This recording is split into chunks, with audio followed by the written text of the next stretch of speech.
আমরা জি ফুতের তো একটা ভবিষ্যৎ আছে, এই হারাম টাকা দিয়া কোন ফুতের ভবিষ্যৎ করে দিয়া যাইবা?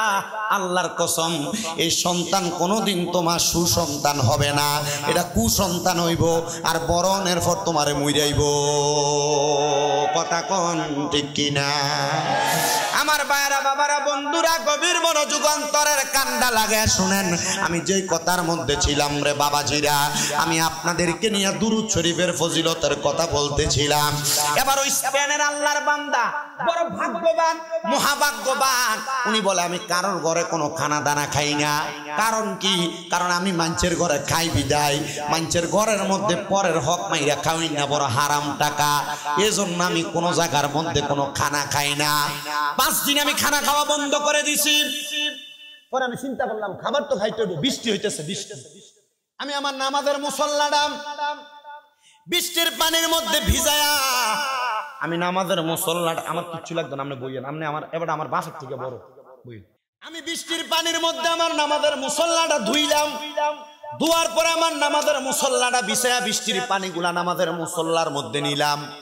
আমি নামাজের মুসল্লাটা চাইপা আমার ক্ষুধা লাগলে আমি পানি খাইতাম। আরে পানি খাইতে খাইতে আমি 5 দিন সময় কাটাইছি। কিন্তু 5 দিন সময় কাটানোর পরে আমার আর কোনো খানা নাই। এবার আরো 5 দিন চলে যায়, আমার পেটের মধ্যে কোনো খাবার নাই। এবার আমার পেটের মধ্যে অনেক ক্ষুধা।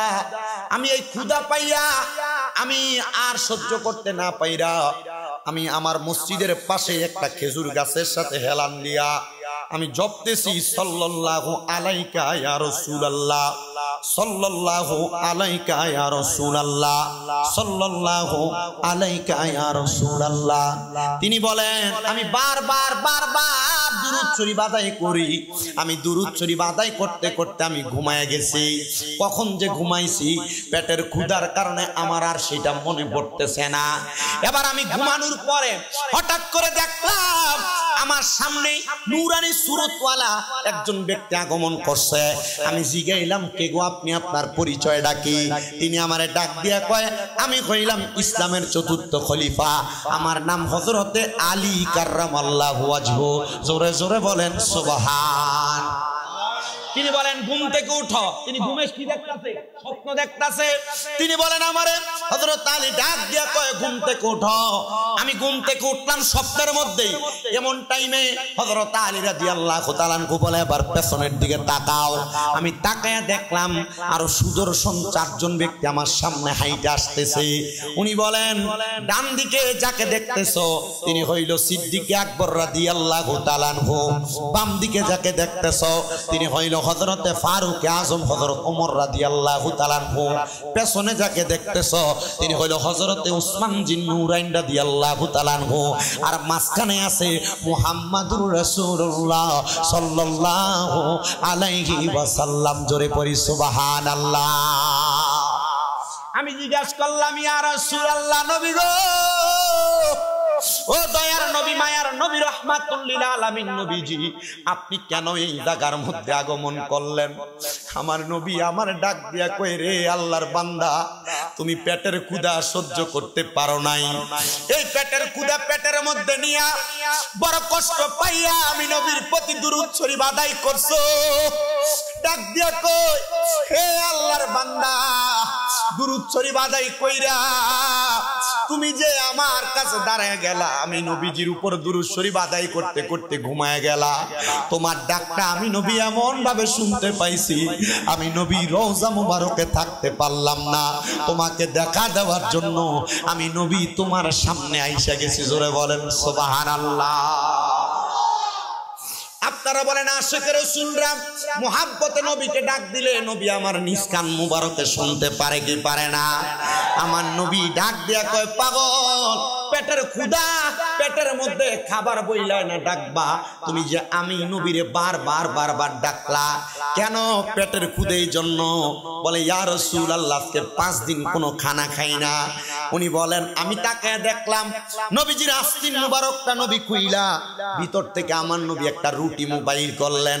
নবী বাহির কইরা আমার হাতের মধ্যে রুটিটা দিলেন, আমি রুটিটা খাইলাম। আমি যখন অর্ধেক রুটি খানা শেষ করলাম এমন টাইমে আমার ঘুমটা ভেঙে গেছে।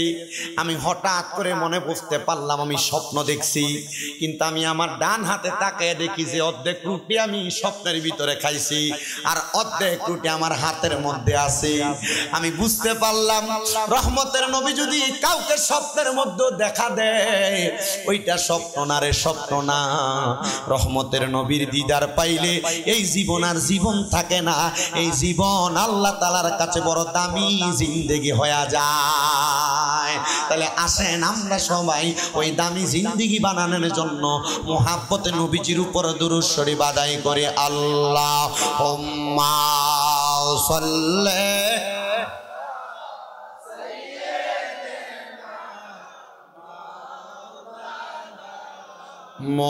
মুহাম্মাদ ওয়া আলা আলি সাইয়্যিদিনা। দয়াল নবীজির ফসিনা মুবারক মেসকের চাইতে আরো সুগ্রাণ, আর সাহাবীরা আতর রূপে করতেন তাহা ব্যবহার। আল্লাহুম্মা সাল্লি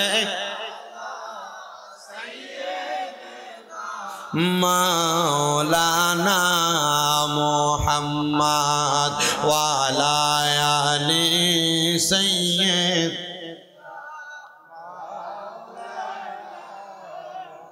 কি বায়েল মাছে আমার কি বাগিয়ান আছে নবী গো, কোন ভাবে প্রশংসা করব জানা নাহি আছে।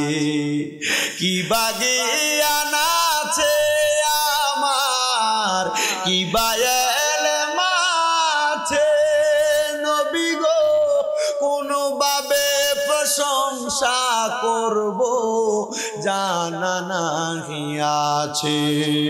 মরণে হাসরে নবী পাই যেন গদিদার, মরণে হাসরে গো নবী পাই যেন গদিদার।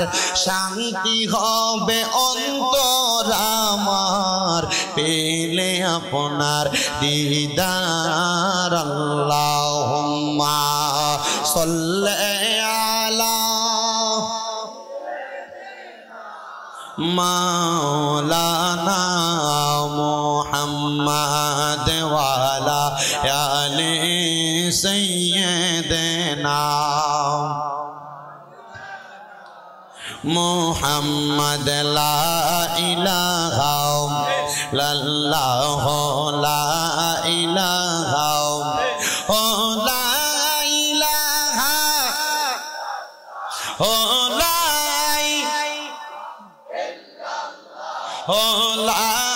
ইলাহা ইল্লাল্লাহ লা ইলাহা ইল্লাল্লাহ লা ইলাহা।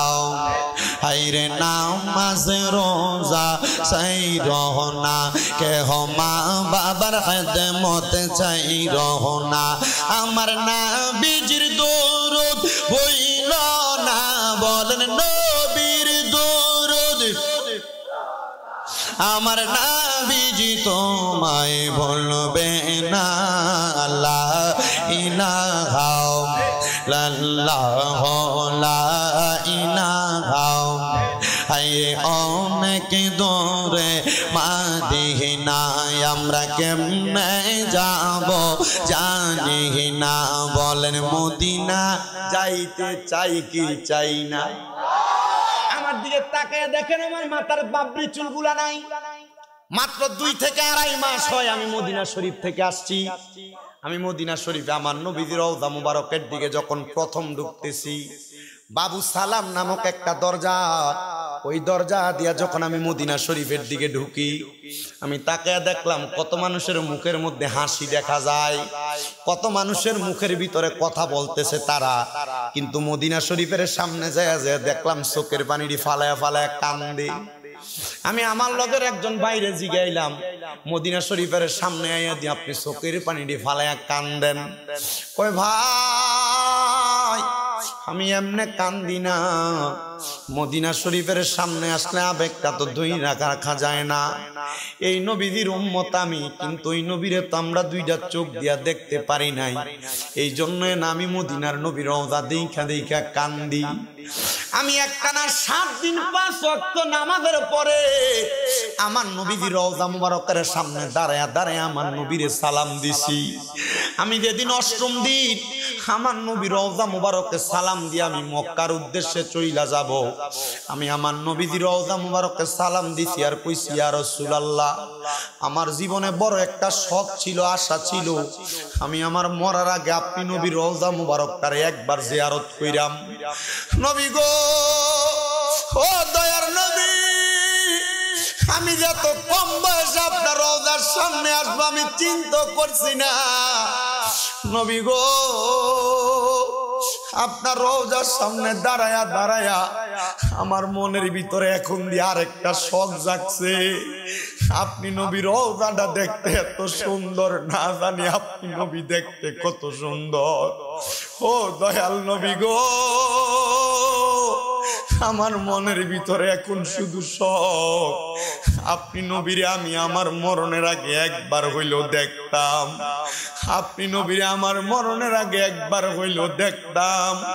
আমি শেষবার আমার নবীর রওজার সামনে দাঁড়ায় দাঁড়ায় কইছি, ইয়া রাসূলুল্লাহ, বাংলাদেশে ওয়াজ মাহফিলে কত আপনার উম্মতদেরকে লই আপনি নবীর উপর দুরূদ শরীফ আদায় করি, অনেকেই তো মক্কা মদিনা আসবার লাগা কান্দে, টাকার জন্য মক্কা মদিনা আসতে পারে না। নবী গো, তাদেরকে মরণের আগে একবার মক্কা মদিনায় নেন। বিশ্বাস করেন রে বাবা, আমি এই দোয়াটা যখন মক্কা শরীফ গেছি, মক্কা শরীফের কালো গিলাপটার ভিতরে দইরা দইরা কইছি, আল্লাহ আপনার কাবা ঘরটার সামনে আইসা কালো গিলাপটার মধ্যে দইরা দইরা দোয়া করি। কত মানুষ তো মক্কা মদিনা আসতে পারে নাই, আপনি তারার একবার মক্কা মদিনায় নেন। আপনার কাছে 2-3 লাখ টাকা একটু হইলে ক্ষেত পাথর দিয়ে আপনি জায়গা কিনা রাখেন, ব্যাংকের মধ্যে আপনি টাকা জমায়া রাখেন। আরে কারাতেয়ার মসজিদের ভিতরে 1 ওয়াক্ত নামাজ পড়লে 1 ওয়াক্তে সওয়াব পাওয়া যায়, কিন্তু মদিনা শরীফে 1 ওয়াক্ত নামাজ পড়লে 50,000 ওয়াক্তে সওয়াব পাওয়া যায়। মক্কা শরীফের ভিতরে 1 ওয়াক্ত নামাজ পড়লে 1 লক্ষ ওয়াক্তে সওয়াব পাওয়া যায়। জীবনে কতদিন বাঁচবেন? 1 লক্ষ ওয়াক্ত নামাজ আপনি কোন দিন পড়বেন? এটার হিসাব তো আপনি করতে পারবেন না। যদি মনটা চায়, টাকা পয়সা যদি থাকে, জায়গা জমি থাকে, একটা কোনা দিয়া বিক্রি করে আপনি তাড়াতাড়ি মক্কা মদিনা যান। পর্দার অন্তরালের আমার মা, আপনার স্বর্ণ গয়নার অভাব নাই। স্বামী বিদেশ থেকে আসার সময় আপনার জন্য স্বর্ণ গয়না নিয়ে আসে। 1 ভরি 2 ভরি স্বর্ণ যদি আপনার থাকে, আপনি মারা যাওয়ার পরে আপনার সন্তানেরা এগুলা ভাগাভাগি করে নিয়ে যাবে। এগুলা দিয়ে কোনো আপনার লাভ হবে না। কবরে আপনি শুধু 5 টুকরা কাপড় ছাড়া কিছু নিতে পারবেন না। আমি বলবো গো মা, যদি জীবনে শান্তি কি জিনিস বুঝতে চান, 1টা ভরি স্বর্ণ বিক্রি কইরা স্বামীর হাতে টাকাটা তুইলা দিয়া কোন আমার একটা বার আপনি মক্কা মদিনা পাঠান। আল্লাহর কসম, ওই মক্কা মদিনা গেলে বাংলাদেশের কথা মনে থাকবে না। যদি বাংলাদেশ থেকে কেউ মোবাইল না করে, আপনি বাংলাদেশের কথা আপনার মনেও আসবে না। আমি যেদিন মক্কা শরীফ থেকে বাংলাদেশের উদ্দেশ্যে চলে আসবো, আমার মাথায় শুধু চিন্তা, 1 লক্ষ ওয়াক্ত নামাজ আমি আমার জীবনে পড়া শেষ করতাম পারতাম না। এশারের নামাজের ওয়াক্ত আমার ফ্লাইট হবে রাত্র 1টায়। আমি আমার ড্রাইভার ভাইরে কইলাম, চাঁদপুরের রামগঞ্জে বাড়ি আমার ভাই মোহাম্মদ, সাইফুল ভাই, আমি কইলাম ভাই একটু দাঁড়াইবেন নি, আজানটা হয়ে গেছে, এখন তো জামাতটা হয়ে যাবে, আমার 60টা রাকাত নামাজ পড়তে দেন। এই 60টা রাকাত নামাজ যদি আমি পড়ি 1 লক্ষ ওয়াক্ত নামাজ পড়ার সওয়াব পায়া যামু। কয় হুজুর ফ্লাইটে দেরি হয়ে যাবে। আমি কই না না না, দেরি হবে না, আমার বিশ্বাস আমি একটা ওয়াক্ত নামাজ পড়া যদিও যাইতে পারি, যদি আমার ফ্লাইটও ছুটে, আমি প্রয়োজনে আর কয়টা দিন এখানে কাটাইতে পারবো। কিন্তু মুসলমান, টাকা দিয়া কি করবা? মরার পরে তো টাকা কবরে নিবা না। সম্পদ দিয়া কি করবা? সন্তানকে দিয়া যাইবা, সন্তান সন্ততি নিজের মতো করে আরামায়েশ করবে। যদি তোমার কাছে টাকা পয়সা থাকে, ওই টাকা দিয়ে একটাবার মক্কা মদিনা যাওয়ার নিয়তটা করো। আরেকটা কথা বলি রে যুবক ভাই, কক্সবাজার ট্যুর দেওয়ার জন্য 10-15 হাজার টাকা বাজেট করো, তোমার আমল নামার ভিতরে সেখানে যাওয়ার কারণে গুনার চাইতে সওয়াব বেশি হবে না। তবে একটা কথা বলি, এখন থেকে মনে মনে নিয়ত করো, ব্যাংকের মধ্যে 1500 টাকা কইরা কইরা তুমি জমাইবা, আর আল্লাহর কাছে নিয়ত করবা, আল্লাহ জীবনের যতদিন বাইচা থাকি, মরার আগে এই টাকাগুলা পুরায়া আমি একবার মক্কা মদিনা যাইতাম। জানেননি বাবা, আমার নবী কয় নিয়াতুল মুমিনিন খায়রুম মিন আমালি, মুমিনের নিয়ত তার আমলের চাইতে উত্তম। নিয়ত করবেন, মক্কা মদিনা যাইতে পারেন আর না পারেন, যদি না যায়ও মারা যান, আমল নামার মধ্যে মক্কা মদিনা যাওয়ার সওয়াব হয়ে যাবে। এই জন্য সবাই আমার সাথে একটু ডান হাতটা আসমানের দিকে উঠান আর পড়েন, আল্লাহ